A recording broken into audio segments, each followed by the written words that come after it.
Perkenalkan, namaku Sari, usiaku 26 tahun. Aku baru menikah, suami bernama Aryo, usianya 30 tahun. Aku dan suamiku berkenalan di Facebook. Meskipun kami orang satu daerah, Mas Aryo hidup di perantauan, sedangkan aku bekerja di daerahku sendiri. Setelah selesai menikah, Mas Aryo harus kembali lagi merantau. Dia mengajakku untuk ikut dengannya, aku yang telah menikah. Tentu saja harus ikut dengannya. Kami pun pergi dengan menggunakan bis, aku yang tak tahu apa-apa. Yang terfikir merantau itu di kota besar, dan pasti ram di sana. Tetapi, kenyataannya berbeda dengan apa yang aku pikirkan. Lokasinya sangat jauh dari keramaian, bahkan lebih pelosok dari kampung. Ternyata, suamiku bekerja di perkebunan teh. Kita hidup di tengah kebun teh. Aku yang tahu itu merasa kecewa, karena tak sesuai yang aku pikirkan. Aku berjalan sangat jauh dari jalan raya. Kami menyusuri kebun teh. Sepanjang jalan aku hanya menggerutu, tapi suamiku tak menanggapinya. Tibalah aku di rumah Mes Mas Aryo. Tempatnya kecil dan lusuh. Tak jauh dari situ ada pabrik teh yang besar. Pertama aku masuk, aku hanya menghela nafas panjang. Selain kecil, tempatnya juga kotor. Setelah sampai aku bersih-bersih. Sangat melelahkan, malam pun tiba. Di sela makan, Mas Aryo bercerita. Sebelumnya dia meminta maaf jika kondisinya seperti ini. Dia juga baru menempati rumah ini. Awalnya dia tinggal di mes di dalam pabrik. Di tempat itu hanya ada lampu, kasur dan kipas angin. Sungguh sangat sepi lokasinya, hanya terdapat hamparan pohon teh. Jujur dalam hati aku ingin pulang, tapi aku tak ada pilihan itu. Aku pun mencoba menerima kondisi ini. Akhirnya kami tidur di tengah kesunyian ini. Pagi pun tiba.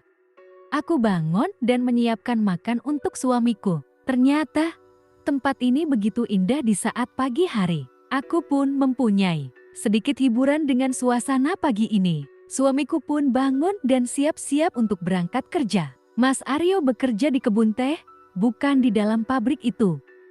Setelah suamiku berangkat kerja, aku merasa sangat sepi. Tak ada siapapun yang lewat, TV pun tak ada. Aku hanya rebahan saja, menunggu suamiku pulang kerja. Suamiku pulang jam 5 sore. Sudah 1 minggu aku di sini. Hariku rasanya membosankan. Hari ini Sabtu, Mas Aryo gajian. Dia pulang cepat. Jam 2 suamiku sudah pulang. Ia membawa motor. Dia bilang ingin mengajakku keluar untuk jalan-jalan dan berbelanja kebutuhan. Dia meminjam motor temannya. Aku pun senang. Akhirnya aku bisa melihat keramaian. Jam 3 sore aku dan suamiku berangkat. Lokasi keramaian sangat jauh. Saat ingin pulang, ternyata hujan lebat. Kami pun berteduh. Akhirnya kita pulang sudah larut sekali. Aku dan suamiku langsung masuk rumah dan tidur. Paginya saat dia mau berangkat kerja, dia berpesan nanti ada temannya ke sini buat ambil motor. Aku pun hanya mengiyakan pesan suamiku. Aku tunggu-tunggu tak ada orang yang datang, aku akhirnya ketiduran. Saat aku bangun, ada orang di depan pintu. Aku lupa menutup pintu, aku pun kaget melihat ada orang di situ. Aku pun langsung bertanya, "Kamu siapa ya?" "Padi Lembak," jawabnya. "Ada perlu apa ya?" tanyaku dalam kondisi ketakutan. "Aku temennya Mas Aryo, mau ambil motor," jawabnya. Aku pun merasa tenang. Ternyata teman suamiku. Aku pun keluar menemuinya. "Maaf ya, aku ketiduran," ucapku. "Iya, nggak apa-apa Mbak. Tadi mau aku bangunin gak enak," ucapnya. "Mas, motornya di dalam. Mas keluarin sendiri ya," ucapku. Dia hanya mengangguk.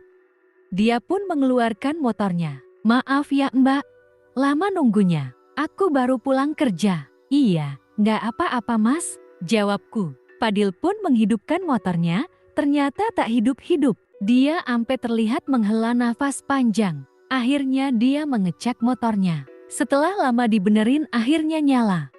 Alhamdulillah, akhirnya nyala juga. "Ada yang rusak Mas?" tanyaku. "Gak Mbak, businya aja yang basah," jawabnya. "Semalam kehujanan Mas, maaf ya," ungkapku merasa tak enak. "Pantes, untung aja gak mogok di jalan," ucapnya. "Mbak, aku numpang panasin motor dulu ya di sini," ucapnya. "Iya mas," jawabku. Aku pun masuk ke dalam rumah karena aku merasa gak enak. Aku membuatkannya kopi. "Mas, ini minum dulu," ucapku. "Kok repot-repot sih Mbak?" ungkapnya. Dia pun meminum kopinya sambil duduk di teras. Kita pun akhirnya terlibat obrolan. Fadil ini seumuran denganku. Dia bekerja di pabrik tes itu. Karena kami nyambung, akhirnya kami lama mengobrolnya. Akhirnya Fadil pun pamit pulang. Waktu terus berlalu. Aku dan suamiku tinggal di situ sudah 2 bulan lebih. Aku sudah mulai menerima kondisi ini. Tiap minggu suamiku meminjam motor Fadil dan aku sering ngobrol dengannya. Tak tahu karena sengaja emang pengen ngobrol denganku atau bagaimana. Fadil seperti sengaja mengambil motornya saat suamiku berangkat. Tapi aku tak mempermasalahkan itu.